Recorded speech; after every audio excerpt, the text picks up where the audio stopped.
Boa noite, queridos irmãos, queridas irmãs. Que a graça e a paz do nosso Senhor Jesus Cristo esteja alcançando nossas vidas nesta hora. Que nós possamos nesta hora acalmar os nossos corações. Nós possamos nos colocar em sentido de preparação para este momento, para esta hora tão importante do povo de Deus, que é a comunhão. Especialmente precedendo um momento ainda mais especial, que é a celebração do sacramento da ceia do Senhor. Então, silenciosamente, aquiete seu coração, coloque diante de Deus os seus anseios, questionamentos, para que possamos ser, por Ele, direcionados à entrega das nossas vidas completamente nesta hora.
Querido Deus e amado Pai, nós louvamos e engrandecemos o Teu santo e bendito nome. Nós rendemos a Ti a adoração, Senhor, a adoração que só o Senhor merece, Deus. A entrega das nossas vidas, que só o Senhor é digno de receber, Pai. Cativa os nossos corações para nos voltarmos completamente a Ti, mente, coração, corpo, a integralidade do nosso ser nesta hora. Que o Teu Santo Espírito venha a nos mover em direção a este sentido. Que todos os movimentos aqui realizados possam estar de acordo com aquilo que o Senhor tem estipulado. Toda honra a Ti, toda glória a Ti, todos os momentos entregues a Ti. Sua presença é real nesta hora. Nós sentimos o Teu Santo Espírito. Mova os nossos corações sempre. Que hora maravilhosa e que privilégio o Senhor nos concede de juntos praticarmos, desenvolvermos a nossa fé. Em nome de Jesus. Aquele que deve ser o objeto de toda a nossa adoração e entrega, que nós oramos e agradecemos a Ti, Deus. Amém. Queridos, mais uma vez boa noite. Para quem não me conhece, eu sou o pastor Paulo. Privilégio poder estar com vocês. Aqueles que já vi, muito bom vê-lo novamente. Aqueles que conheci agora, sintam-se acolhidos em nosso meio. Essa é a casa de vocês, queridos. Bom, que vocês possam sentir-se de fato bem nesta casa, que o Espírito alcance sua vida nesta hora, abrace o seu ser e mostre como Ele é completamente cuidador.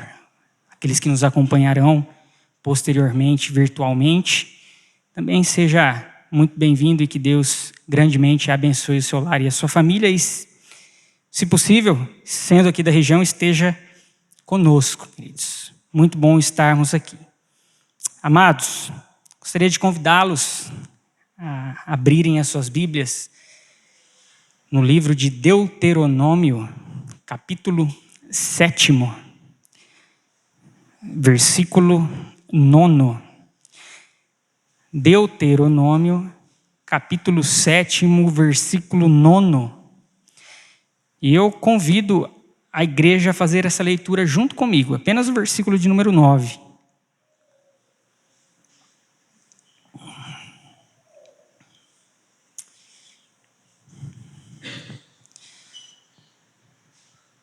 Deuteronômio, capítulo 7, versículo 9. Leiamos, queridos, todos juntos essa porção da palavra de Deus.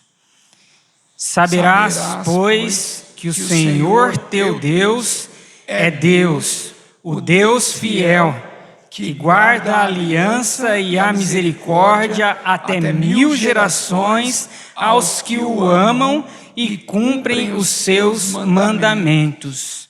Louvamos, queridos, nesta hora este Deus que é fiel. Nós, muitas vezes, agimos de maneira rebelde e falhamos, mas Deus, Ele é fiel. Ele mantém-se fiel e sempre manteve-se fiel e sempre manterá-se fiel à sua própria aliança, à sua própria palavra. Nos coloquemos de pé, queridos, e entoemos em uma só voz o hino de número 32, Tu és fiel.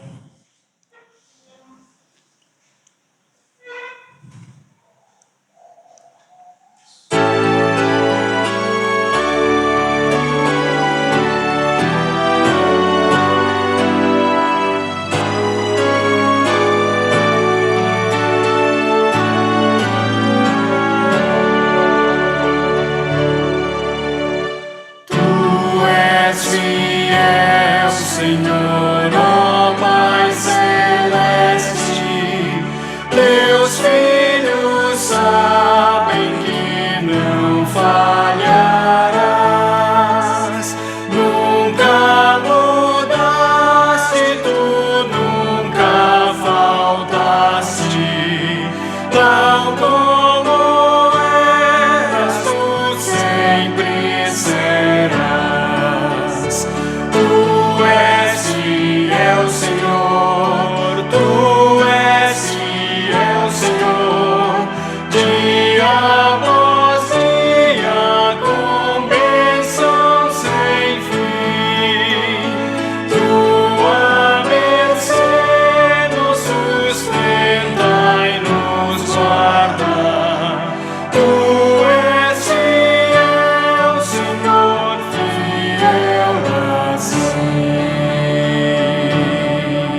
Glória a Deus, queridos, podemos nos assentar.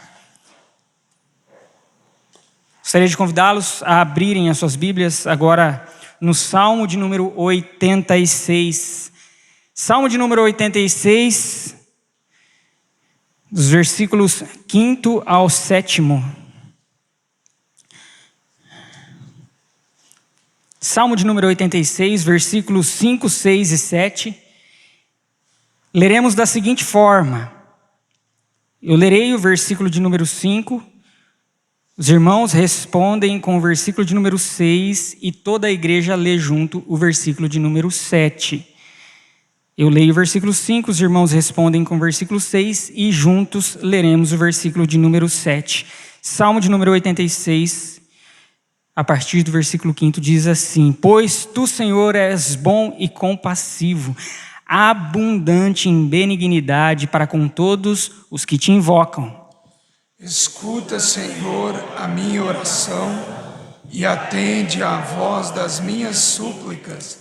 No dia da minha angústia, clamo a ti, porque me respondes. Glória a Deus, porque Deus é um Deus que inclina os seus ouvidos para ouvir as nossas petições, os nossos clamores. Deus não é um Deus ausente, como muitos acreditam, que realizou a sua criação e se ausentou e deixou a sua criação à sua própria sorte. Mas não, Deus é um Deus completamente atuante. E isso que nos dá esperança. Saber que esse Deus tão poderoso, tão maravilhoso, tão outro, Ele ainda assim é tão íntimo a cada um de nós e ouve aquilo que nós temos para dizer a Ele. E nesta hora, então, eu convido a igreja a este sentido de oração, uma oração de contrição, onde nós olhamos para as nossas condições, sabendo da nossa incapacidade, muitas vezes que nós agimos de maneira rebelde àquilo que Deus propõe a nós e pedimos perdão. Então nós olhamos para nós e vemos nossa incapacidade, depois fazemos o exercício de olhar para Deus e ver como esse Deus ele é maravilhoso e gigante em benignidade e misericórdia, e Ele estende essa misericórdia, essa bondade e esse perdão a cada um de nós. Então, ore silenciosamente, coloque diante de Deus as suas dificuldades e posteriormente agradeça a Ele pela misericórdia que é derramada sobre a minha e a sua vida. Oremos silenciosamente, queridos, e depois de um momento de oração silenciosa, eu vou convidar o presbítero Tom que faça uma oração audível neste sentido de contrição. Oremos, queridos.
Senhor Deus, muito obrigado, ó Pai. Muito obrigado por essa noite. Obrigado pelo Teu povo aqui reunido. Como nós acabamos de ler nesses salmos, ó Deus, nós sabemos que o Senhor é um Deus que escuta as nossas orações.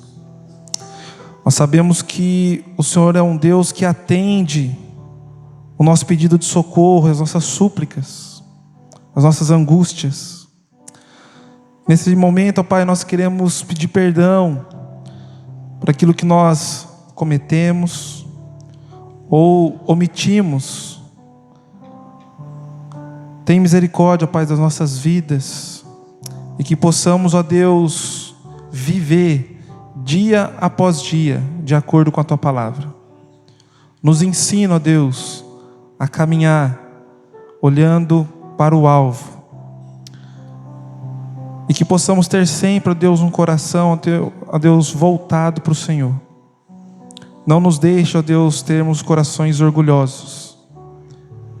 E muito obrigado, Deus, pelo perdão que o Senhor concede a nós.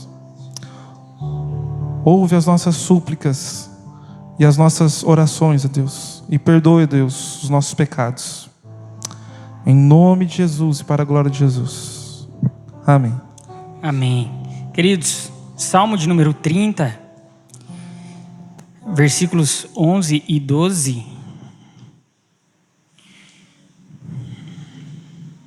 Salmo de número 30, versículos 11 e 12. Com a igreja lendo junto, os dois versículos, todos juntos, a uma só voz. Salmo de número 30, versículos 11 e 12.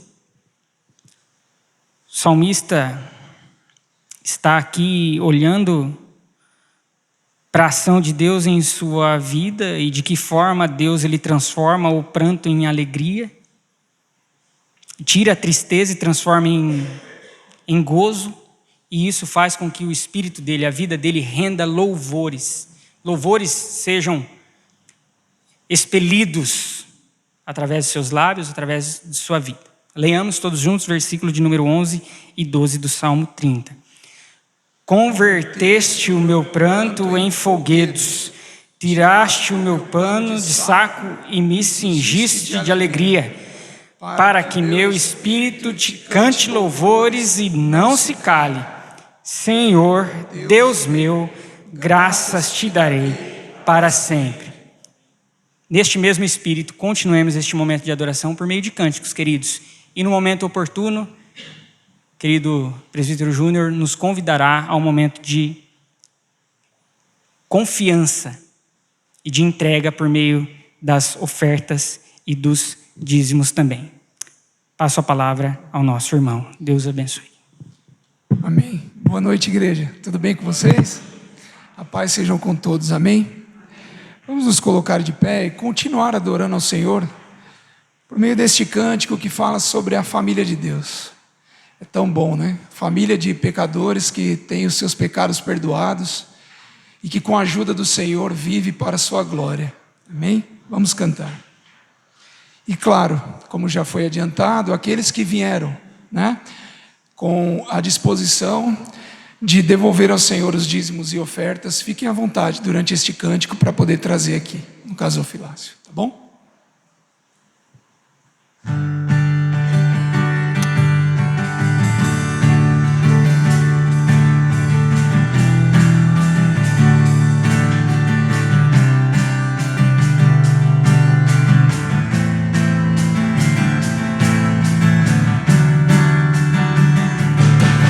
Recebi um novo coração do Pai, coração regenerado, coração transformado, coração que é inspirado por Jesus. Como fruto deste novo coração, eu declaro a paz de Cristo, te abençoo, meu irmão. Preciosa é a nossa comunhão.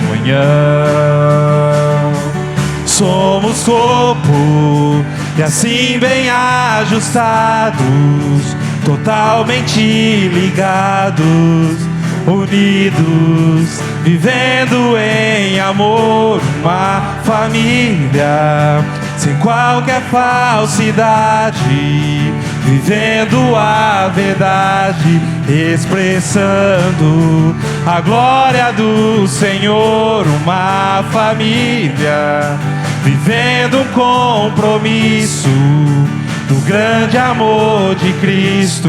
Eu preciso de ti, querido irmão, precioso és para mim, querido irmão.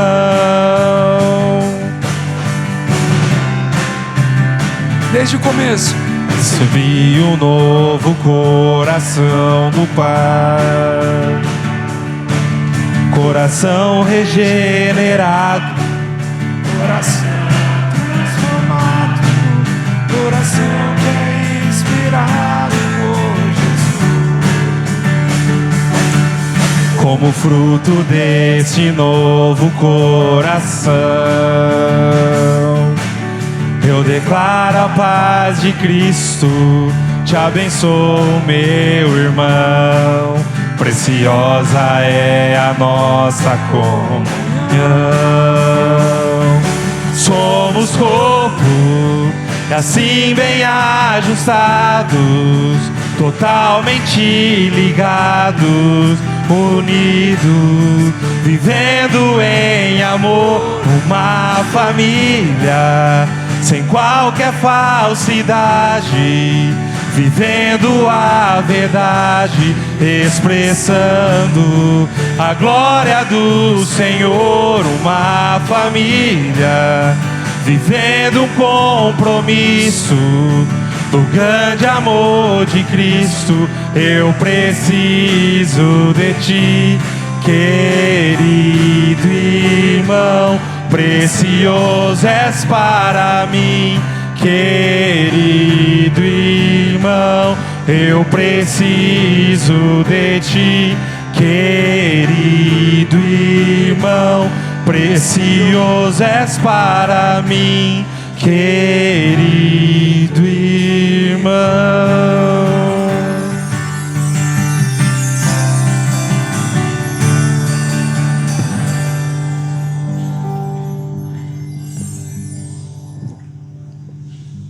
Oremos. Santíssimo Deus, muito obrigado por estarmos mais uma vez na Tua casa para louvarmos e bendizer Teu santo nome, Senhor. Nós agradecemos a Ti agora pelas ofertas, pelos dízimos, Senhor. Queremos agradecer a Ti. Aumenta a nossa fé, Senhor, e nos ensina a cada dia a orar Teu santo nome, Senhor. Nós oramos agradecidos a Ti com perdão dos nossos pecados. Amém. Amém, Senhor. Esse próximo cântico, irmãos, nós acabamos de cantar sobre a família de Deus. E esse próximo cântico fala sobre aqueles que ainda não fazem parte da família, mas da responsabilidade que nós temos de atraí-los até o Senhor. Nós somos cartas para o mundo, em que as pessoas leem as nossas atitudes e avaliam se compensam ser, cristãos. Nós precisamos sim sermos testemunhas de Cristo por meio das nossas obras. Vamos cantar sobre isso e refletir ao mesmo tempo.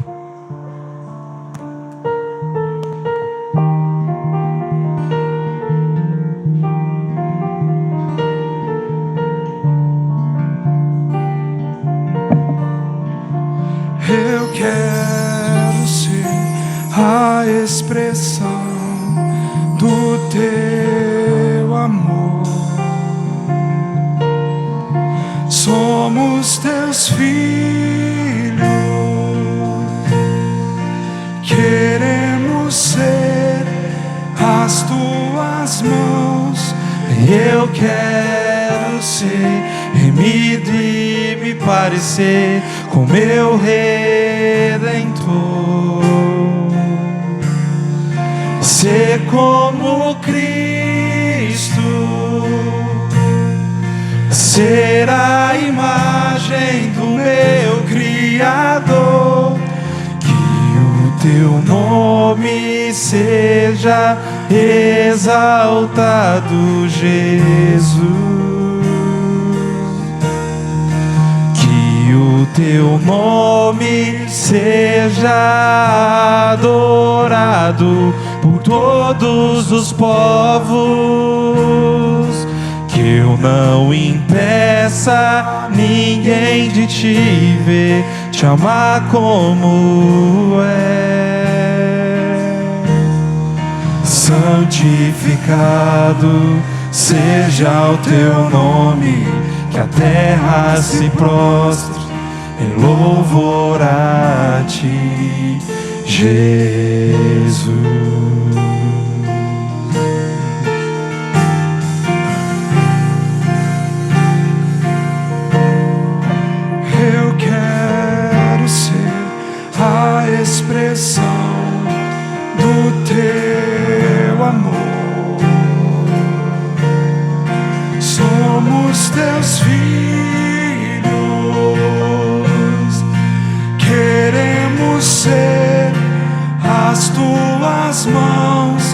eu quero ser remido e me parecer com meu Redentor. Ser como Cristo,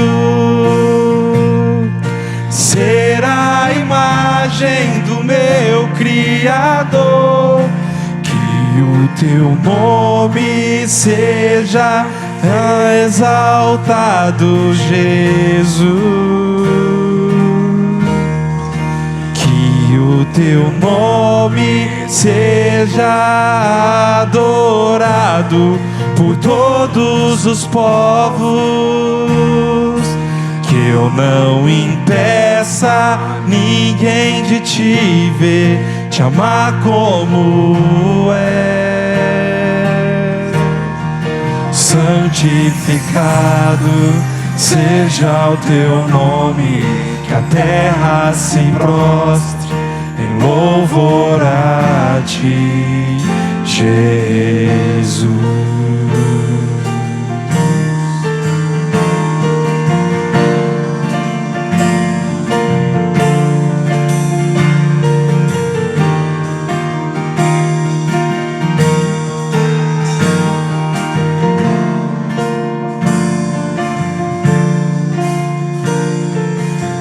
Eu quero ser carta para o mundo, escrita pelas tuas próprias mãos. Eu quero ser carta para o mundo, escrita pelas tuas próprias mãos. Eu quero ser carta para o mundo, escrita pelas tuas próprias mãos. Eu quero ser carta para o mundo, escrita pelas tuas próprias mãos. Que o teu nome seja exaltado, Jesus. O teu nome seja adorado por todos os povos. Que eu não impeça ninguém de te ver, te amar como é. Santificado seja o teu nome, que a terra se prostre em louvor a ti. Santificado seja o teu nome, que a terra se prostre em louvor a ti, Jesus.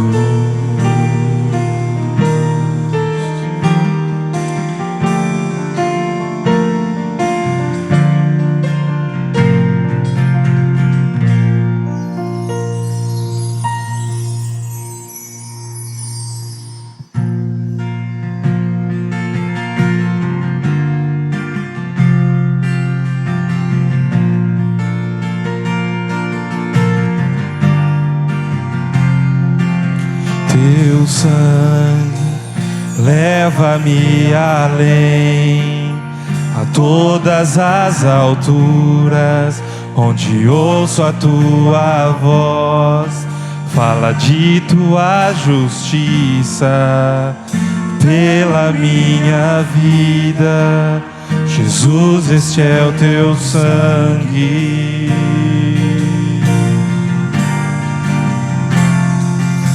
Tua cruz mostra a tua graça, fala do amor do Pai, que prepara para nós um caminho para Ele, onde eu posso me achegar somente pelo sangue.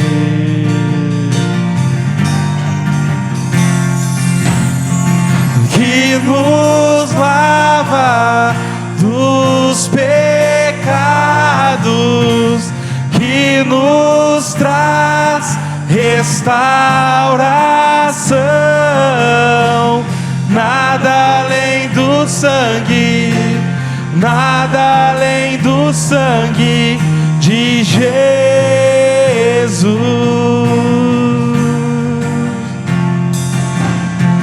que nos faz brancos como a neve, aceitos como amigos de Deus.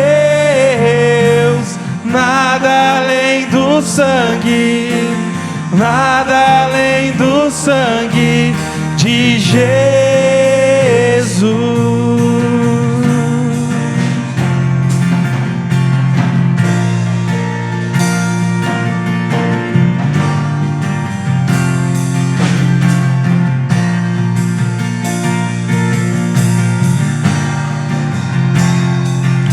Tua cruz mostra a tua graça, fala do amor do Pai, que prepara para nós um caminho para Ele, onde eu posso me achegar somente pelo sangue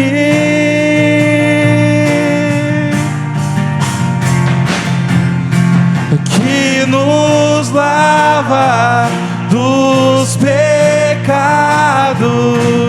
que nos traz restauração. Nada além do sangue, nada além do sangue de Jesus,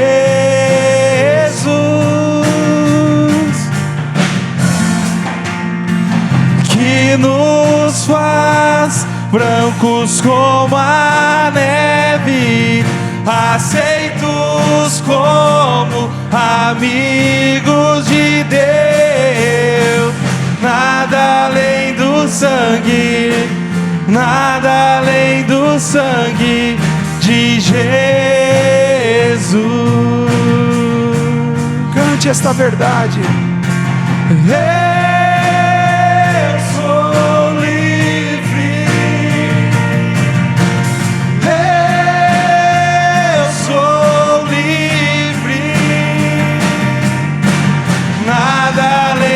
Sangue, nada além do sangue de Jesus.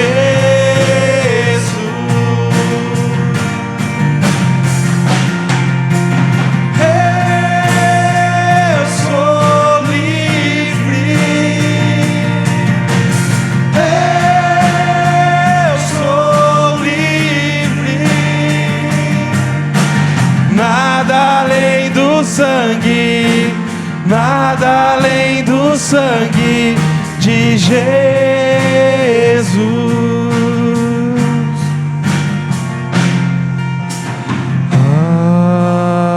Alvo mais que a neve, alvo mais que a neve. Sim, nesse sangue lavado, mais alvo que a neve eu serei. Mais uma vez. Alvo Mais que a neve, alvo mais que a neve. sim, nesse sangue lavado, mais alvo que a neve eu estou. Amém. A igreja pode se assentar.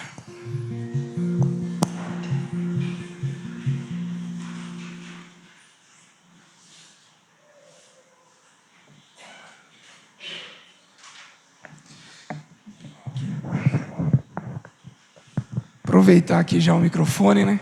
Irmãos, tem um aviso que eu preciso dar para a igreja, mas é coisa rápida, tá? A gente já vai aproveitar o momento. Em relação aos bancos, né? A reforma dos bancos. A igreja lembra que um período atrás nós havíamos informado a igreja, né? Convocamos até a igreja a nos auxiliar nesse sentido, que é sabido de todos, né? Nós tivemos um período aí onde nós informamos a igreja que as contas da igreja não suportavam mais contas adicionais, né?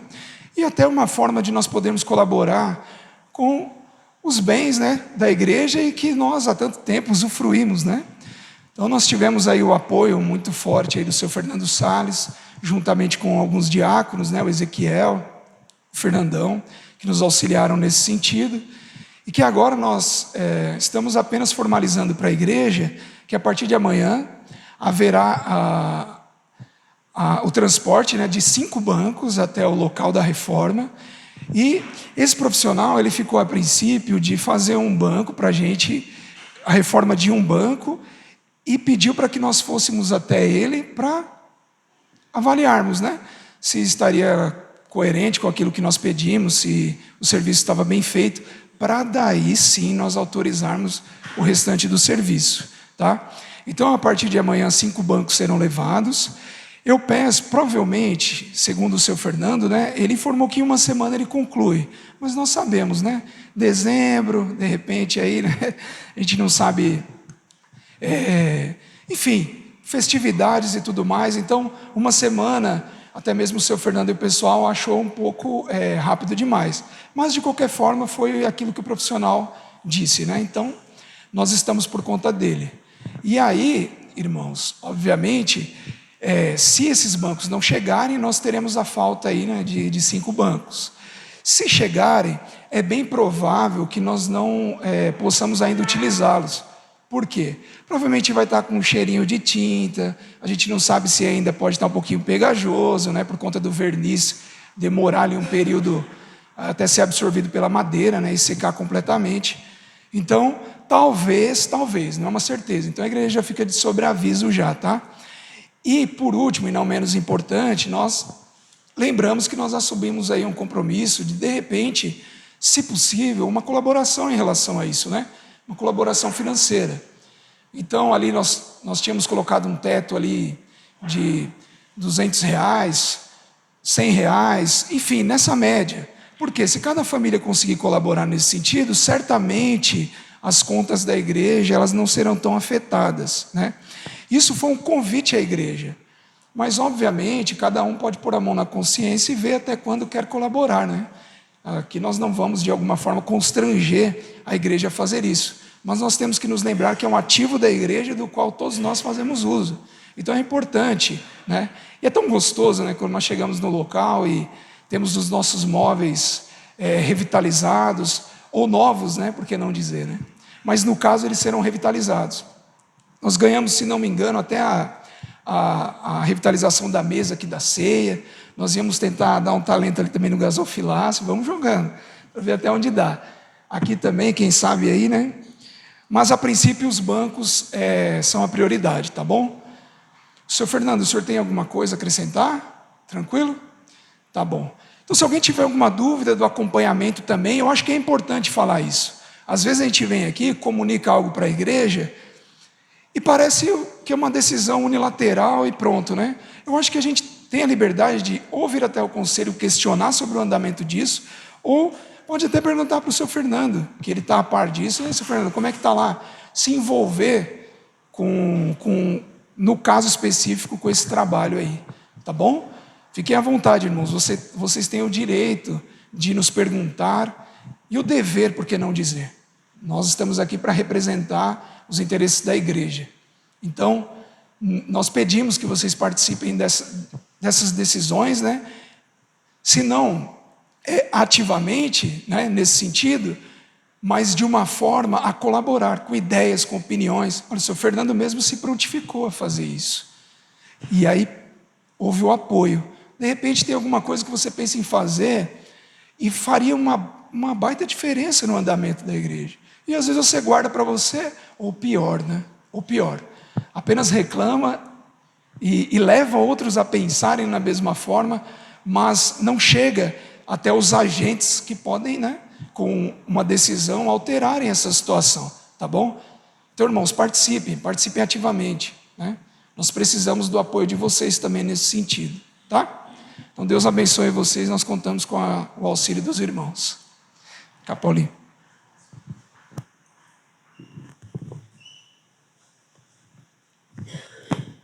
Queridos, antes de partirmos para o momento da ceia do Senhor, eu gostaria de trazer mais um aviso para os irmãos. Em janeiro, o pessoal do conselho aí me corrija se alguma informação ficar de fora aí. Em janeiro vence o mandato de 2 oficiais que são diáconos. Esse mês, dezembro vence o mandato de 2 oficiais, 2 diáconos. Qual é o convite do conselho dessa igreja para os irmãos? Que os irmãos estejam primeiramente orando neste sentido. Os diáconos são responsáveis pelo zelo do templo, pelo zelo do espaço, pela ordem, pela atenção social de irmãos de dentro ou de fora da igreja que possam necessitar desse cuidado. Então, se você percebe algum irmão que tenha esse dom, que tenha esse direcionamento, primeiro que você ore nesse sentido para que Deus possa levantar irmãos que possam atuar neste sentido, e você indique nomes para o conselho até o dia 31 de dezembro, correto? Então, você vai orar, e você vai pensar em nomes, e você vai trazer esses nomes para o conselho até o dia 31, o conselho irá avaliar, obviamente, esses nomes, fazer o contato com a pessoa indicada para saber se há o interesse da pessoa em atuação, e havendo, então, essa pessoa vai ter o seu nome lá colocado para a eleição, que provavelmente acontecerá no dia 29 de janeiro de 2023. Tá bom? Então é necessário que até o dia 31 nós tenhamos esses nomes, para que então possa ser feito o edital e a igreja comunicada 30 dias antes. E mais um pedido, queridos. E eu falo isso porque eu sei que isso é dificuldade, talvez não aqui, mas eu sei que nas igrejas pelas quais eu passei, isso é uma dificuldade, de realizar a reunião no domingo pela manhã. Tá? O nosso desejo, a nossa intenção é que essa assembleia seja feita no domingo pela manhã, tá bom? E para que isso aconteça é necessário que haja o quórum, que haja o percentual, a quantidade de membros. Então você que é membro, lembre-se que na sua profissão de fé, no seu batismo, você declarou diante de Deus e diante dos irmãos que você iria contribuir com a comunidade a qual você estava se tornando membro. Então essa é uma responsabilidade especialmente daquele que é membro, tá bom? Que você se comprometeu a estar nestes momentos. E a assembleia de eleição de oficiais é um momento muito importante da igreja. Nós estaremos ali pelos próximos 4 anos, que é o mandato de um diácono, escolhendo pessoas que estarão tendo essa responsabilidade do cuidado ali, tanto para com pessoas, quanto para o espaço, o templo, o nosso ambiente. Bom, então, algumas missões para nós aí. Oração, muita oração, indicação de nomes até o dia 31 de dezembro e o compromisso de estarmos aqui no dia 29 de janeiro, às 9 horas da manhã, para realizarmos a nossa assembleia e fazer, então, a nossa eleição. Bom, irmãos, alguma coisa para acrescentar, queridos? Tudo certo? Certo? Então, oremos bastante, viu, queridos? E entendamos essa responsabilidade que é este momento. Nessa hora eu gostaria de convidar os nossos irmãos, os nossos presbíteros, a estarem aqui à frente, para que possamos dar continuidade ao momento de culto e um momento tão importante, né, queridos? Uma hora, assim, essencial para nós. É um privilégio participarmos da mesa do Senhor. É o momento que representa o cerne do cristianismo, né? Cristo entregou a sua vida para que nós pudéssemos ter vida nele. Gostaria de convidar os irmãos a acompanharem comigo, então, a leitura da primeira epístola de Paulo aos Coríntios, capítulo 11, versículos 23 a 26. 1 Coríntios, capítulo 11, versículos 23 a 26.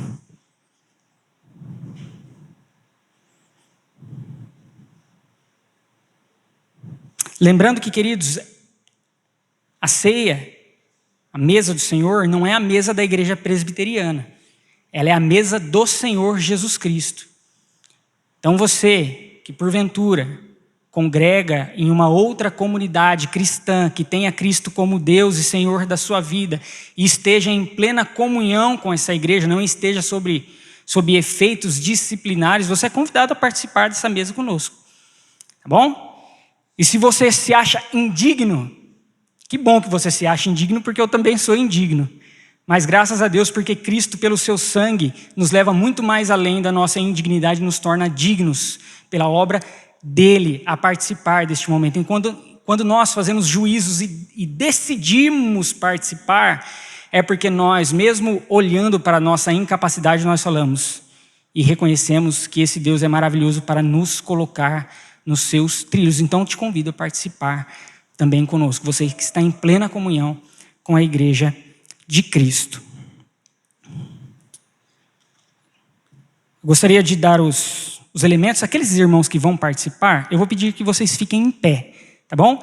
E assim que você pegar dos elementos do pão e do cálice, aí você pode se assentar. Então, para facilitar aqui a logística dos irmãos, você que participará, fique em pé, e assim que você pegar dos elementos do pão e do cálice, você pode se assentar.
Abra com cuidado aí, alguns eu acho que eles ficam um pouco mais difíceis ali, então cuidado aí só para não acontecer algum acidente. Eu falo porque eu já cometi alguns desses acidentes aí abrindo esse cálice, tá bom, queridos? Algum irmão foi omitido na distribuição do pão, na distribuição do cálice, que levante uma de suas mãos e prontamente será servido.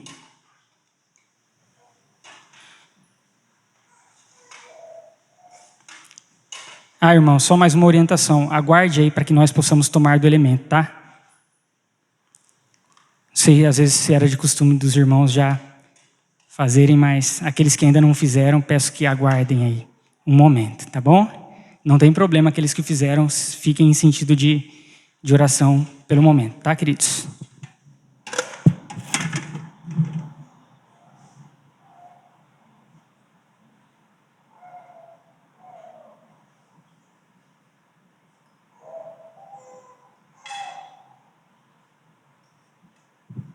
Peço então que os irmãos acompanhem comigo a leitura deste texto, para que depois possamos então tomar do cálice, comer do pão. E diz assim a palavra do Senhor: porque eu recebi do Senhor o que também vos entreguei.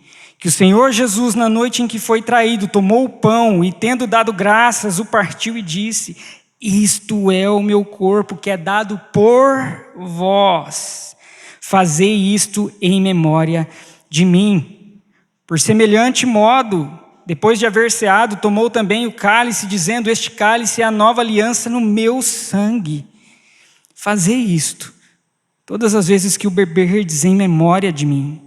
Porque todas as vezes que comerdes este pão e beberdes o cálice, anunciais a morte do Senhor até que Ele venha. Glória a Deus, queridos, podemos participar da mesa do Senhor.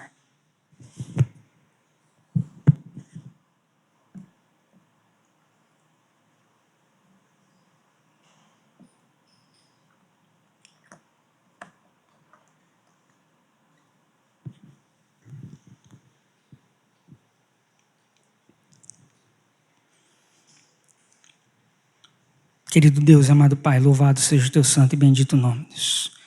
Glória a Deus por Cristo Jesus, porque por Ele esse momento acontece. Que nós possamos cear até que chegue o momento que possamos cear junto com Ele. Que maravilha poder imaginar este momento onde Cristo estará sentado conosco à mesa. Que o nosso coração esteja sempre voltado a essa santa e bendita esperança, Pai. Direciona as nossas vidas e as nossas entregas, em nome de Cristo Jesus, que nós oramos e agradecemos a Ti, Deus. Amém. Os irmãos podem sentar-se. Tá. Os irmãos vão recolher aí. Vamos alinhando aqui. 2. Aí, acho que tranquilo.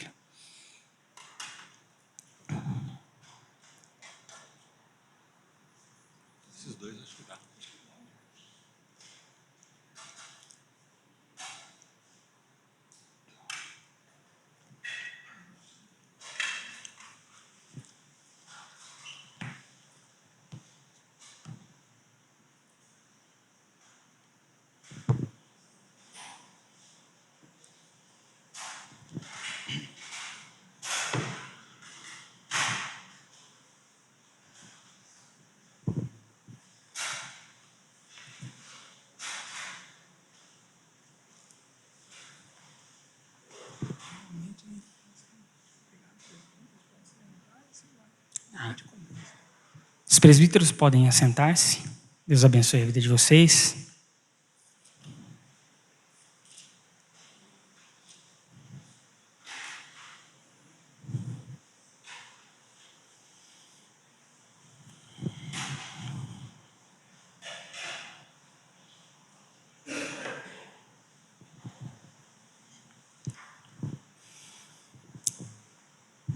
Momento precioso, queridos, maravilhoso. Nossos corações estejam preparados para esta hora, agora então, onde a palavra nos desafiará à prática. A prática que o próprio Cristo viveu e encarnou. Gostaria de convidá-los a abrirem as suas Bíblias no Evangelho de Mateus, capítulo 11. Nós não leremos agora, mas deixa aí aberto, capítulo 11, depois eu farei a leitura do primeiro versículo até o versículo de número 19. E depois da leitura nós iremos orar. Antes disso, eu gostaria de chamar a atenção de vocês com algumas questões. Eu não sei se isso já aconteceu com você, mas eu confesso que por diversas vezes já passou pela minha cabeça e já saiu dos meus lábios expressões semelhantes a: Deus não se importa comigo. Deus não me ama. Deus, Ele não olha para mim. Deus, Ele, ao contrário do que o pastor falou aqui na liturgia, Deus não inclina os seus ouvidos e me ouve, porque eu oro clamando a Ele, mas Ele não me responde. Eu peço e Ele não vem em minha direção. Quantas vezes eu orei para Deus: Senhor, qual a tua vontade para a minha vida? Só que Deus não atendeu. Parecia não ouvir, parecia não se importar. Ele não atendia, eu clamava e Ele não ouvia. E aí eu questionava Deus, eu brigava com Deus: até quando, Senhor? Se o Senhor pode todas as coisas, por que o Senhor não age neste aspecto na minha vida? Por que o Senhor não diz o que de tão especial está reservado para a minha caminhada?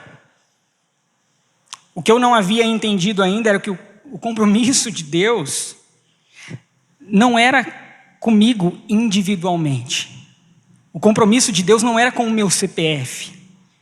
O compromisso de Deus é com o povo dele. A aliança de Deus, ela é firmada e sempre foi firmada para com o povo dele. Então, na verdade, quando eu olhava para as minhas orações, quando eu olhava para os meus clamores e as minhas petições, elas só refletiam o que eu queria para mim. Elas expressavam o que eu queria especialmente, individualmente para sem nenhum momento pensar se aquilo acrescentaria ou traria algum benefício para o povo de Deus como um todo.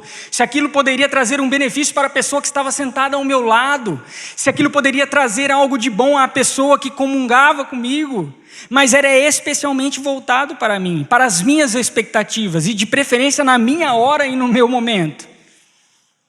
E obviamente, caso Deus não se manifestasse em favor daquela minha petição, eu certamente praguejaria. Deus não se importa comigo.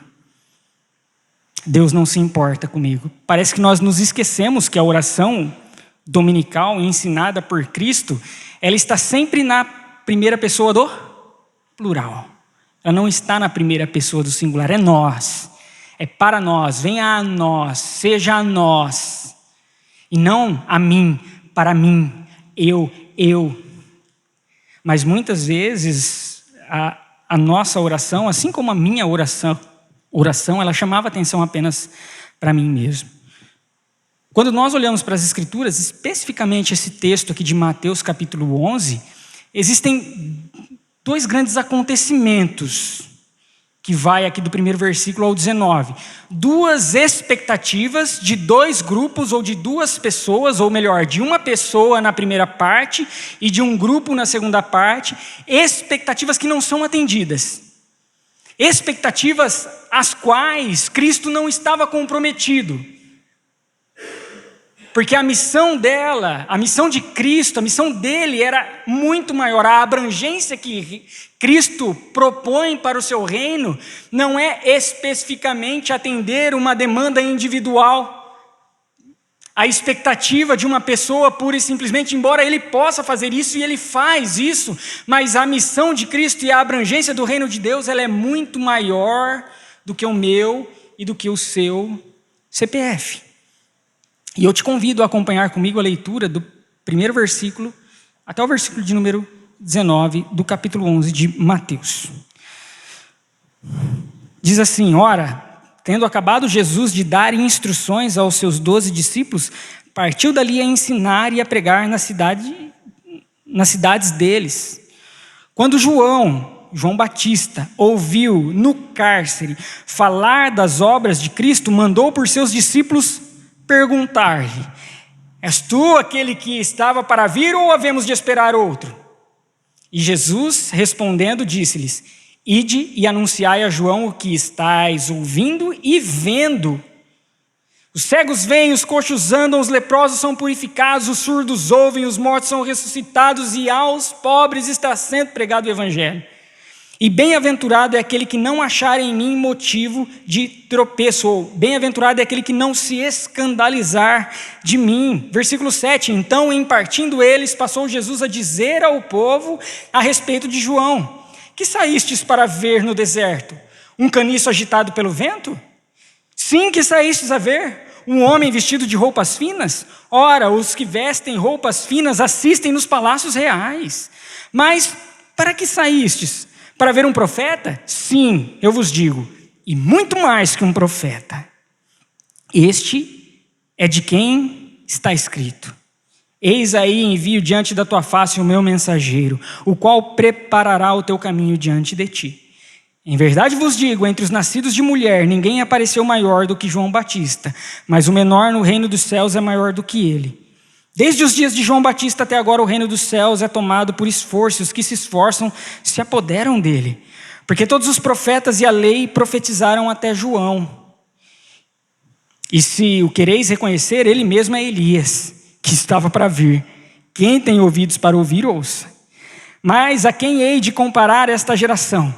É semelhante a meninos que sentados nas praças gritam aos companheiros: nós vos tocamos flauta e não dançastes, entoamos lamentações e não pranteastes.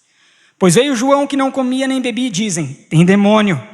Veio o filho do homem que come e bebe e dizem: eis aí um glutão e bebedor de vinho, amigo de publicanos e pecadores. Mas a sabedoria é justificada por suas obras. Vamos orar mais uma vez, queridos? Querido Deus, amado Pai, que o Teu Santo Espírito nessa hora nos dê a iluminação para que possamos entender, assimilar, para que nosso coração e a nossa vida seja um terreno fértil para a recepção dessa Tua palavra e para que ela possa redundar em frutos, em prática, para a Tua honra e para a Tua glória, hoje e sempre, em nome de Jesus que nós oramos e agradecemos a Ti, Deus. Amém.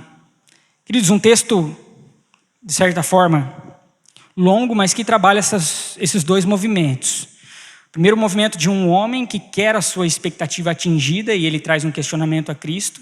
Cristo então redireciona o seu entendimento e a sua percepção. E no segundo momento, um grupo que também tem uma expectativa a qual Cristo não corresponde, mas confronta, também trazendo o redirecionamento daquilo que de fato é a abrangência do reino de Deus. Quando nós olhamos aqui para o início do texto, Jesus havia acabado de instruir os seus discípulos, os 12 discípulos, e aí depois ele sai a pregar nas cidades deles. Ou seja, ali na região da Galileia. Neste tempo, chegam-se até Cristo os discípulos de João Batista, trazendo um questionamento do próprio profeta. Essa é uma dúvida do próprio profeta, que emana do coração de João Batista para Jesus. E aí, nesse questionamento, João coloca em xeque se é mesmo o Senhor aquele que haveria de vir, ou nós devemos esperar outro. És tu aquele que vem instaurar o reino de Deus, ou devemos esperar outro? Devemos aguardar outra? E Jesus não apenas fala que o reino de fato já havia chegado, não apenas de fato fala que ele sim era o Messias esperado, mas ele mostra por meio de obras e por meio da autoridade a abrangência do reino. Qual é o alcance deste reino? Qual é a abrangência na qual este reino instaurado se achega? Até onde ele vai? Quais expectativas este reino visa atender? Quais demandas estão debaixo dos propósitos de Cristo Jesus? A abrangência do reino de Deus. É sobre essa realidade que eu gostaria de tratar, queridos. O alcance do reino de Deus. E o alcance do reino de Deus, num primeiro momento, ele é caracterizado por uma imensa graça. Sim, o reino de Deus, a abrangência do reino de Deus é caracterizado por uma imensa graça. Então, quando nós olhamos para a figura de João Batista, ele coloca em dúvida se o reino de fato havia chegado. E por que ele coloca em dúvida se de fato o reino havia chegado? Por causa das convicções dele. Quais eram as convicções de João Batista? Ele estava encarcerado. As convicções de João Batista é que quando o Messias se achegasse, de fato ele batizaria com o Espírito, mas ele também batizaria com fogo. Ou seja, de fato ele traria liberdade, traria graça, traria misericórdia, a bondade, mas ao mesmo tempo, nesta mesma hora, ele traria juízo e traria condenação. Essa era a expectativa de João Batista. Então, quando João Batista está encarcerado e ele olha e ele ouve dizer que Cristo está realizando obras, está realizando milagres, está alcançando vidas, ele fica perplexo porque a parte do juízo não está chegando. Essa é a expectativa dele. Quando nós olhamos para o capítulo 3 de Mateus, existem partes ali onde João diz, quando o Messias chegar, a árvore que não der fruto, ela vai ser cortada. Quando o Messias chegar, a palha será separada do trigo, e essa palha será jogada num fogo que jamais se extingue, que jamais se apaga. A condenação, o juízo, essa era a expectativa que João Batista estava esperando no Messias. E quando ele ouve falar que apenas a graça está sendo derramada na vida das pessoas, ele fica impaciente, porque ele está encarcerado. Talvez João estivesse pensando: cadê a condenação daqueles que me condenaram? Ele está preso, encarcerado injustamente. Cadê a condenação daqueles que que me encarceraram, daqueles que me condenaram? Ora, eu tenho a convicção como servo do Senhor e preguei que quando o Messias chegasse, sim, haveria graça, mas haveria também juízo e condenação. E eu não vejo a condenação e eu não vejo o juízo chegar. És tu o Messias? Desculpa, Pedro, ou haverá outro? Às vezes eu me empolgo aqui. Minha esposa que me briga por causa do Ian. Acho que por isso que a pequena também está lá do lado de fora. És tu o Messias ou haverá de vir outro? Porque as minhas expectativas, de acordo com aquilo que eu estava pregando, não está sendo atendido. A expectativa de João Batista era que sim, viria salvação, viria libertação, mas também viria juízo. Ele está na cadeia por cerca de 3 meses, é inverno, ele está sofrendo. Preso injustamente. E Jesus não faz nada para resolver esse problema? Tá, se ele não faz nada para me tirar da cadeia, pelo menos condena aqueles que me condenaram. Cadê a condenação daqueles que foram me espiar no deserto e eu gritei: raça de víboras! Raça de víboras! Essa era a vontade de João. Esse era o seu desejo. Só que ele ouve dizer que nada disso está acontecendo, e talvez ele possa ter pensado: este Jesus não se importa comigo. Ele não está nem aí para mim. João poderia estar se sentindo sozinho e abandonado. Só que Jesus envia uma resposta ao profeta. Ele ordena que aqueles discípulos que haviam se achegado com o questionamento voltassem e notificassem a João daquilo que eles estavam ouvindo, mas também vendo. E Jesus evoca ali, então, um texto de Isaías, do profeta Isaías, né? Os cegos estão vendo, os coxos estão andando, os mortos estão ressuscitando. Certamente João Batista conhecia de cor e salteado este texto ao qual Jesus fala para os seus discípulos entregarem a João Batista. Mas é uma sacada muito legal de Jesus Cristo quando ele fala ouvindo e vendo. Porque João no cárcere, ele apenas ouve. Então quando Jesus diz: seus discípulos estão ouvindo e vendo, ele está dizendo: João Batista, meu amado, meu servo, a sua percepção aonde você está, ela é completamente limitada. Você está apenas ouvindo acerca das coisas.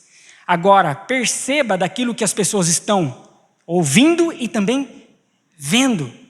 A sua percepção é limitada, mas eu vou mostrar a você qual é a abrangência de toda a realidade, a qual você, porventura, possa estar perdendo onde você está.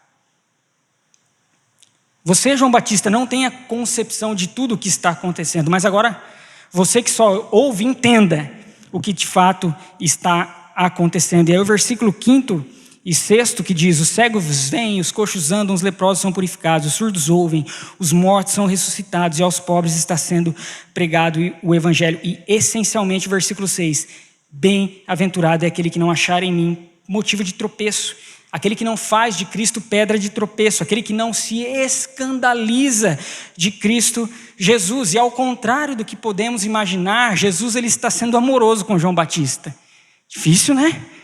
Como assim Jesus está sendo amoroso com João Batista? Quando Jesus está dizendo: bem-aventurado é aquele que não achar em mim pedra de tropeço, ele está reconhecendo em João Batista aquele que não se escandaliza dele. Que embora haja questionamentos, embora tenham os anseios e as expectativas de João Batista e todos os questionamentos que são levados a Jesus, João Batista não se escandaliza de Cristo Jesus. Essa é uma declaração de conforto e de amor à vida de João Batista. Dizendo: João Batista, eu sei de tudo o que está acontecendo, eu sei que suas expectativas não estão sendo atendidas, mas feliz é aquele que não achar em mim tropeço. Embora Jesus esteja corrigindo uma concepção limitada e declarando que os planos de Jesus Cristo não eram planos específicos para as expectativas de João Batista, mas planos que concebiam o povo dele.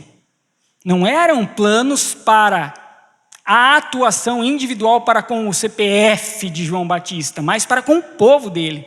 Essa é a realidade da missão, a salvação. Então Cristo está dizendo para João Batista: o que você está perdendo, João, o que a sua concepção está deixando talvez de perceber, é que a salvação está alcançando pessoas miseráveis que aos olhos da religião não tinham nenhum valor. Elas estão sendo libertadas das cadeias das mais diversas realidades pecaminosas possíveis. Esse é o todo que você está deixando de perceber. Então os discípulos de João, com essa resposta, eles saem e eles vão passar ou passá-la a João. E eles saem sem talvez a resposta que João esperasse. Talvez João, ou certamente João, enviara os seus discípulos para que eles voltassem com uma resposta. João, Jesus disse que a condenação e o juízo vai acontecer agora. A sua expectativa será atendida. Mas não. Eles voltam com uma resposta que talvez tenha frustrado as expectativas de João Batista. A abrangência do reino de Deus, o alcance do reino de Deus, personificado na vida e na pessoa de Jesus, não se resumia a atender os anseios de João, e especialmente na hora em que João queria que essas expectativas fossem atendidas, no seu momento. Contudo, entretanto, porém, ele era bem-aventurado, porque mesmo diante desses questionamentos, ele não se escandalizava de quem de fato era Cristo. Sem dúvidas, essa é uma palavra de consolo para João Batista. Queridos irmãos e irmãs, assim como pontuado na introdução a esta reflexão, quantas vezes nós pensamos que Deus não se importa conosco porque nós não temos o nosso pedido atendido? Nós não temos as nossas expectativas e a nossa oração muitas vezes ouvida. E aí nós ficamos desesperados, achando que Deus não nos ouve e não age em nosso favor, que Ele talvez não tenha nem tanto poder assim para poder realizar aquilo que eu estou pedindo que Ele realize. E às vezes nós não estamos nem orando ou pedindo coisas que são supérfluas a nós, que são irrelevantes, mas muitas vezes nós estamos passando por dores, por doenças, por dificuldades, talvez inimagináveis. Talvez você esteja passando nesta hora por uma dificuldade que eu nem posso, nem faço menção de entender, de conceber, e você ora, e você pede, mas você entra em desespero, porque você não tem a resposta a tudo isso que você está passando, para tudo isso que você está sofrendo. Assim como João estava na cadeia sofrendo, talvez certamente a petição de João era genuína.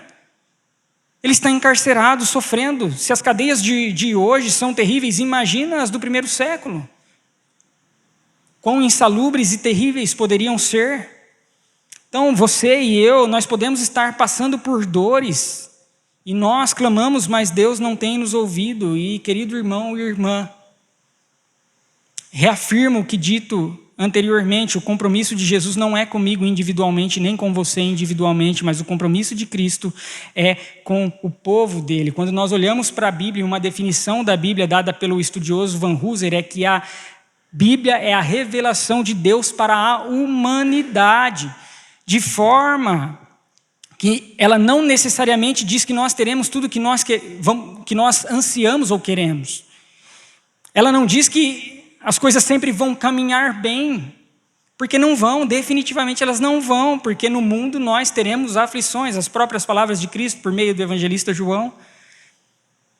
Isso não significa que Deus não pode agir, certo?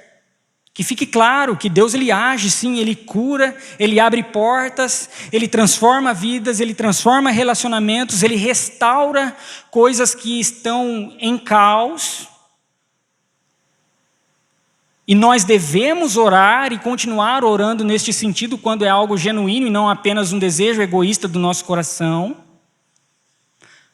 A questão é que quando isso não acontece, quando nós não somos ouvidos, quando Deus talvez não atenda naquela hora em que eu anseio para que seja então atendido, não significa que Ele não nos ama, que Ele não se importa com cada um de nós. Sim, Ele nos ama, sim, Ele se importa com cada um de nós, porque nós, porque você, nós somos parte do povo escolhido dEle. E por nós sermos partes do povo escolhido por Ele, isso faz com que haja acolhimento à sua vida, acolhimento à minha vida. Nós somos parte de um povo que é alvo de uma imensa graça. A abrangência do reino de Deus, ela é personificada em uma imensa graça, em uma graça imerecida. Esse é o compromisso de Jesus, é alcançar o povo dele. O seu povo, pessoas como eu e você que não merecíamos nada, que não fizemos nada e nem poderíamos fazer nada para merecer um amor sem igual, mas Ele derramou sobre as nossas vidas esse amor. E isso sim faz de você uma pessoa especial, faz de mim uma pessoa especial. Ao mesmo tempo em que, por outro lado, nós não somos especiais, porque as coisas não giram em torno das nossas expectativas. Essa é a ambiguidade do reino de Deus.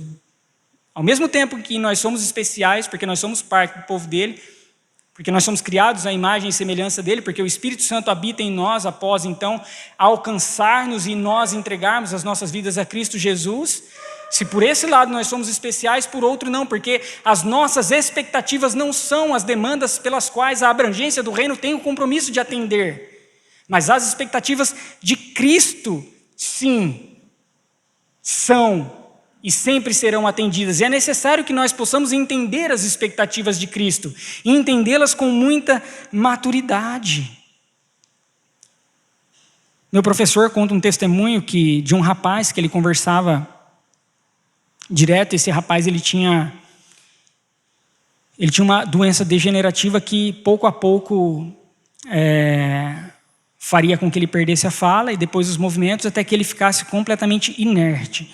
E eles oravam juntos, clamando por cura, clamando pela ação de Deus de forma a recompor os órgãos, a recompor o DNA, a recompor todos esses componentes que trariam a proatividade na vida daquele homem. Mas à medida em que o tempo vai passando, isso não acontece.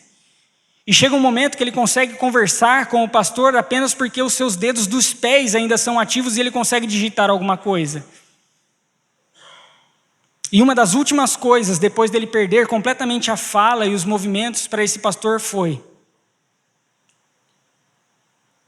eu não me escandalizo de Jesus Cristo, porque mesmo que eu não tenha a cura nesta hora, neste momento que eu espero, eu sou parte do povo dele. E por eu ser parte do povo dele, isso faz com que eu seja extremamente grato. Ele entendeu que o compromisso de Jesus é com o povo dele, não apenas com as expectativas, embora essas expectativas fossem muito genuínas. Muito genuínas. Feliz, bem-aventurado, mais que feliz é aquele que não se escandaliza por causa de Cristo. A abrangência do reino de Deus é imersa em uma graça sem tamanho. Jesus nos convida a essa visão abrangente, mesmo que as situações não sejam tão favoráveis assim. A obra dele continua. As expectativas de João não estavam sendo atendidas, mas a obra de Cristo estava continuando. Pessoas estavam sendo alcançadas. Pobres estavam sendo alcançados, miseráveis aos olhos da religião estavam sendo alcançados, pessoas portadoras de imensas dificuldades estavam sendo libertadas. Pessoas estavam encontrando a esperança. O mesmo conforto que foi direcionado à vida de João Batista é direcionado à minha vida e à sua vida nesta hora. Feliz é você que não tem Cristo por pedra de tropeço, porque muitas vezes as nossas expectativas não são atendidas, mas Ele se importa com você. Feliz é aquele que olha para Cristo e não deixa de confiar nele, mesmo diante de todas as dificuldades pelas quais possamos estar passando. Mas ao mesmo tempo que a abrangência do reino de Deus ela é imersa em uma graça sem tamanho, ela declara também que de fato existe o juízo àqueles que rejeitam o reino de Deus. A segunda parte do discurso de Jesus agora é direcionada à multidão e especificamente aos religiosos. Este é o segundo grupo que tem as suas expectativas frustradas. E olha que interessante. Jesus ele vai falar do juízo. Só que ele vai falar do juízo depois de um movimento. Qual é esse movimento? Depois de ter mandado os discípulos de João embora. Então veja que a expectativa de João era saber se Deus falaria ou se o juízo dele, a condenação dele atingiria aqueles que se rebelassem contra o reino.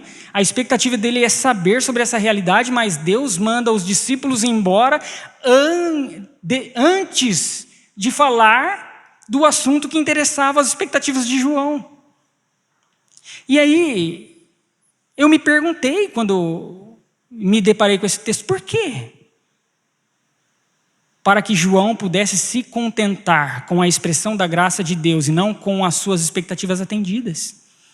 É necessário que nós nos contentemos e nos alegremos com a imensa graça de Deus derramada na vida de tantas pessoas e não só porque as minhas ou as suas expectativas estão sendo atendidas ou deixando de ser atendidas. Então Jesus ele manda os discípulos ir embora e depois ele vai falar daquilo que interessava a João Batista. Jesus está dizendo assim, ó, João, se contenta com a expressão da graça. O seu coração deve se alegrar com isso, com essa realidade. Só que veja, nessa segunda parte, a partir ali do versículo 7, Jesus também começa a reafirmar a importância de João Batista.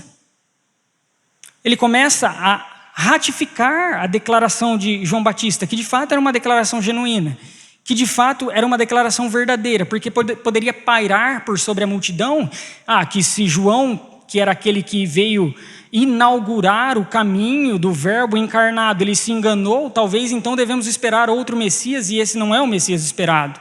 Poderia pairar essa dúvida sobre a multidão e sobre os religiosos, mas Cristo vem dizer que a declaração e a pregação de João Batista, ela era correta, só que ela não aconteceria no tempo que João esperava que ela pudesse acontecer. Então Jesus, nesse segundo momento, ele confronta a multidão, e especialmente os religiosos que estão entre a multidão, que estão ali no meio. E ele vai dizer, o que vocês foram ver no deserto? E aqui é uma pergunta retórica que, consequentemente, ela leva a uma resposta negativa. Um caniço agitado pelo vento, uma pessoa que é levada de uma doutrina, de um conhecimento para o outro inconstantemente, ao tempo todo, ele não se fundamenta em nada. Não. Vocês não foram ver isso no deserto. O que vocês foram ver no deserto? Uma pessoa vestida de roupas finas e reais? Não, porque essas pessoas estão nos palácios do rei, ou seja, essas pessoas são bajuladores de governantes, e quando nós olhamos para João Batista, ele está preso exatamente porque ele não bajulou um governante, ele confrontou um governante, Herodes. Vocês não foram ver isso no deserto. O que vocês foram ver no deserto? Um profeta? Sim. Digo mais que um profeta. Acerca dele está escrito, versículo 10, eis aí eu envio diante da tua face o meu mensageiro, o qual preparará o teu caminho diante de ti. Ele evoca aqui uma profecia do profeta Malaquias. E quando nós olhamos para o contexto do profeta Malaquias, essa porção ela está num contexto de juízo e de condenação. Juízo e condenação para quem? Para aqueles que se achavam santos. Para aqueles que se achavam santos, tinham a concepção de que eles eram de fato servos de Deus, mas a vida deles andavam na contramão daquilo que eles proclamavam. Há sim condenação, há sim juízo. Para estes que falam ser de Deus, mas ofendem a Deus com as suas vidas. Cristo atesta que aquilo que era expectativa de João vai acontecer. E ele ainda continua a falar mais sobre João. Está vendo João Batista? Dentre os nascidos de mulher, ele é o maior. Mas olha que ambiguidade maravilhosa. Mas no reino dos céus, ele é o menor. Reino dos céus, entendemos a própria expressão de Jesus Cristo. quando ele diz que o menor no reino dos céus é maior que João, é o menor que está com Cristo naquele momento, o menor que está desfrutando da intimidade pessoal e do ensino de Cristo pessoalmente, é maior que João, porque ele está encarcerado. Ele está impedido de ter essa comunhão com o Verbo encarnado e o reino de Deus personificado. O menor no reino dos céus, o menor que está com Cristo é maior que este João Batista, embora de mulher não tenha nascido ninguém maior que ele. É maravilhoso, é maravilhoso. E Jesus, ele começa, ao mesmo tempo que ele começa a dar autoridade e ratificar aquilo que era João e pregava João, ele começa também a trazer autoridade para si. Quando ele diz que o menor que está com ele é maior que João. Ele está trazendo agora autoridade para ele. Pelo que se segue no escrito, que aí no versículo 12, esse versículo ele é de difícil tradução, e quando eu me acheguei ao texto grego, eu propus uma tradução mais livre, e ela diz o seguinte: porque este reino tem sido tratado com violência, e os violentos o arrebatam. Essa é uma tradução um pouco mais livre que eu proponho, porque para mim ela faz muito sentido. Exatamente porque eu entendo o reino de Deus ser Jesus Cristo. E quando eu digo, porque este reino tem sido tratado com violência, é porque Cristo tem sido tratado com violência, e os violentos o arrebatam. Porque quando nós olhamos para a porção anterior, reino de Deus significa Cristo. O menor que está no reino dos céus, o menor que está com Cristo é maior que João Batista. Quando nós olhamos para a pregação de Jesus Cristo em Marcos capítulo 1, em Mateus capítulo 4, que ele diz, arrependam-se, pois o reino está próximo, ele está dizendo, arrependam-se porque o reino está aqui. Eu sou o reino, ele está próximo. Ele é o reino de Deus. São expressões, são a mesma, com o mesmo significado. Jesus Cristo é o reino de Deus. Para mim isso faz muito sentido, porque desde que João Batista começou a anunciar Jesus Cristo como Messias, o que começou a ser, o que começou a acontecer com Jesus Cristo? Ser tratado com oposição e violência. E aí ele continua dizendo, porque os profetas e a lei falaram somente até João. Ou seja, depois de João, que é aquele que anuncia o Messias, Cristo como Messias, eles não dão crédito. Não há validade no discurso dele. Os profetas e a lei falam até João. Depois de João, esquece. Fecha a conta, passa a régua, sem crédito nenhum. E aí Jesus está dizendo, vocês não dão crédito, mas ele é Elias.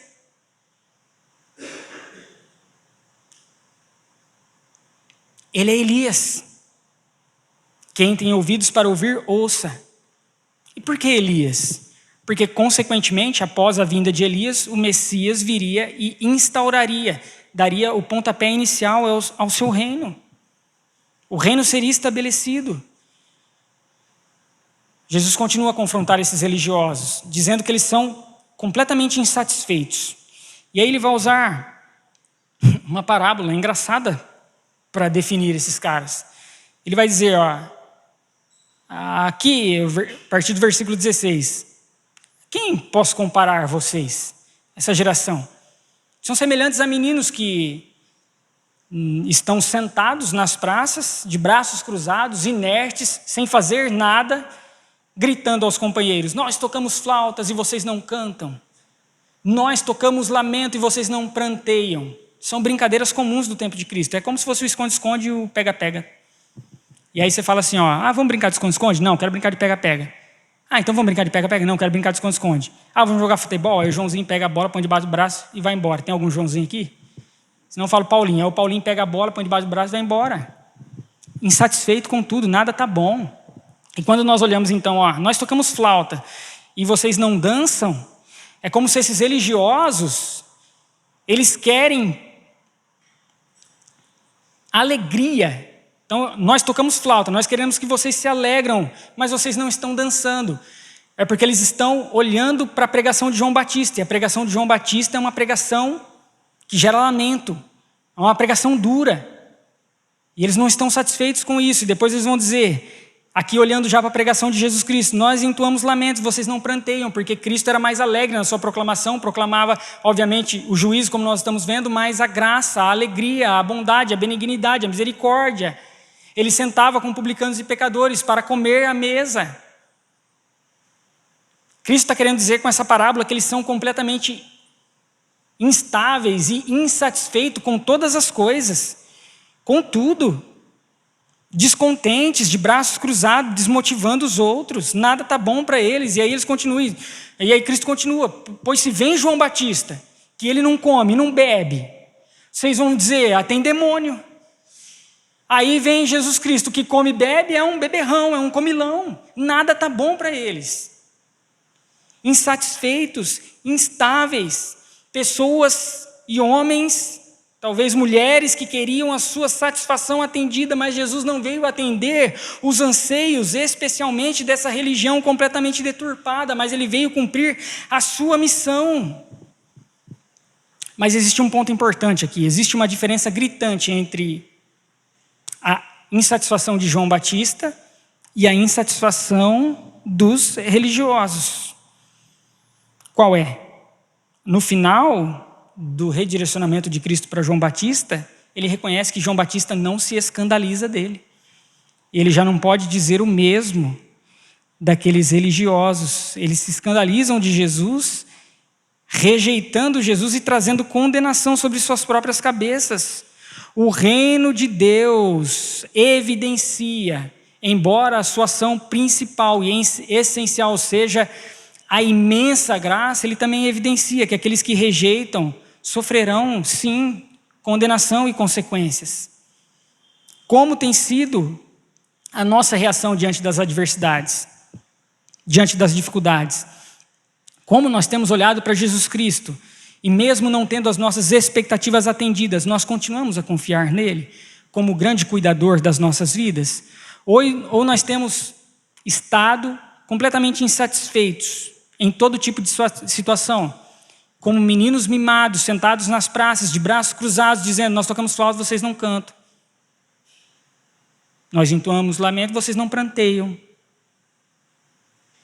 Será que a semelhança daqueles homens que ofendem a Deus com as suas vidas na profecia evocada de Malaquias, nós também temos declarado com a nossa vida que de fato Deus não se importa comigo e por isso eu não o reconheço como Senhor da minha vida?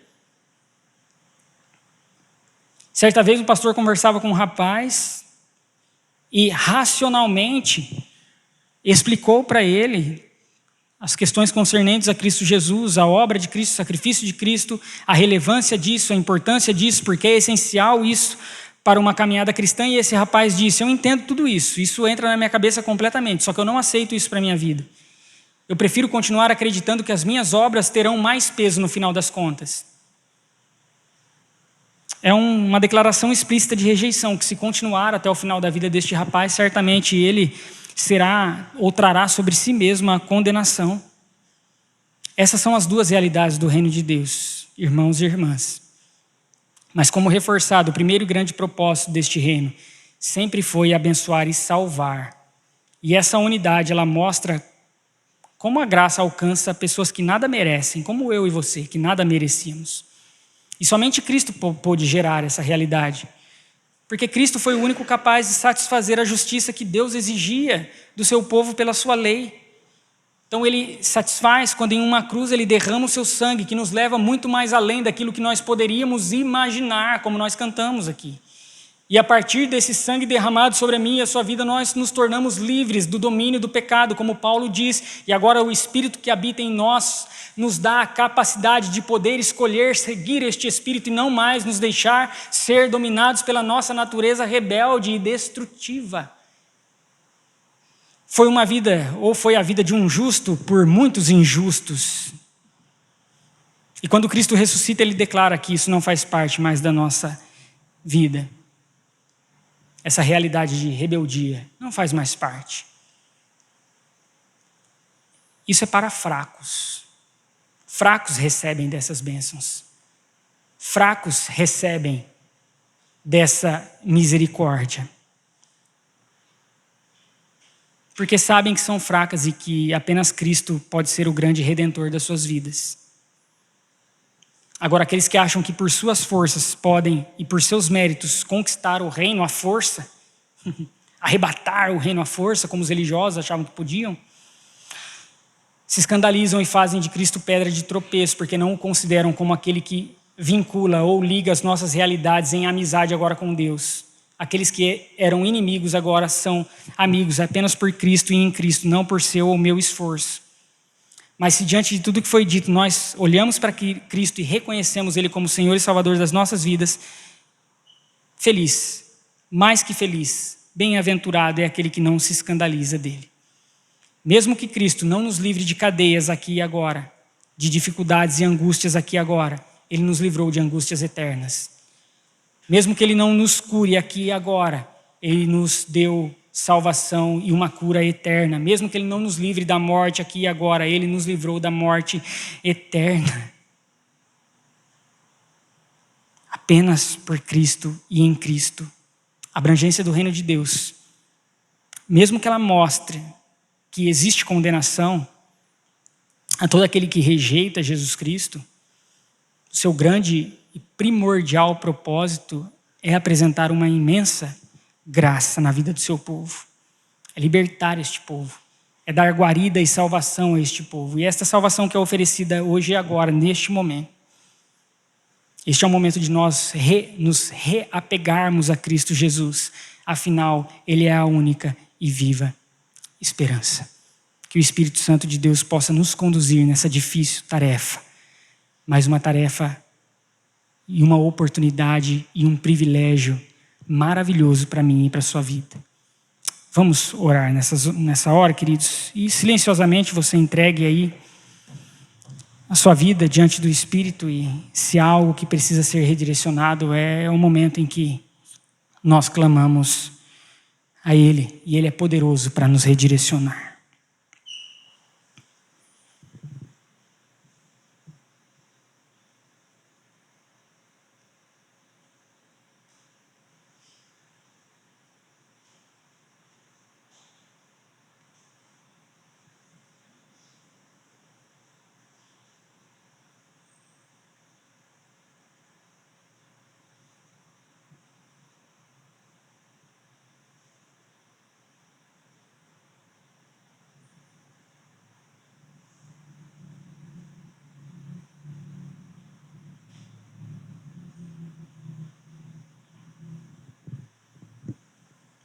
Querido e amado Deus, que nós possamos entender que, mesmo que nossas expectativas não sejam atendidas,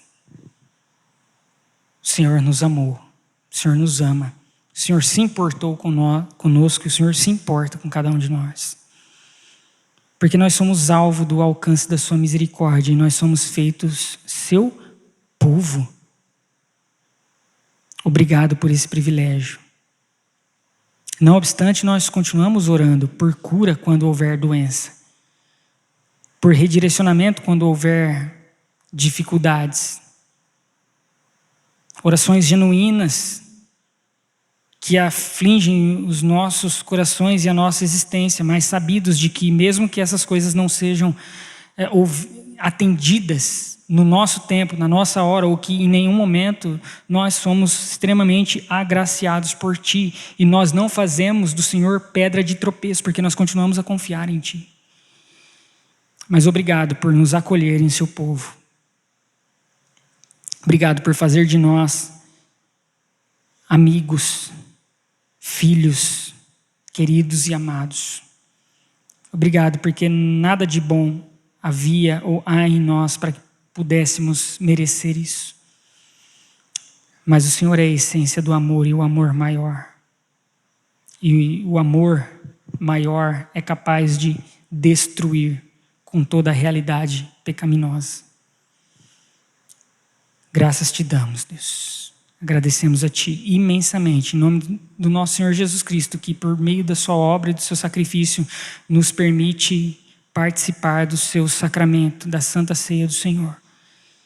Que isso possa ser refletido em nossas vidas e entendido cada dia mais e mais. Oramos e agradecemos em nome de Cristo Jesus. Amém. Nos coloquemos em pé, queridos. E que a graça do nosso Senhor Jesus Cristo, o amor de Deus o Pai, e a comunhão e a consolação do Santo Espírito de Deus seja com cada um de nós, hoje e sempre. Amém. Uma ótima noite. Deus te abençoe. Cantemos o amém.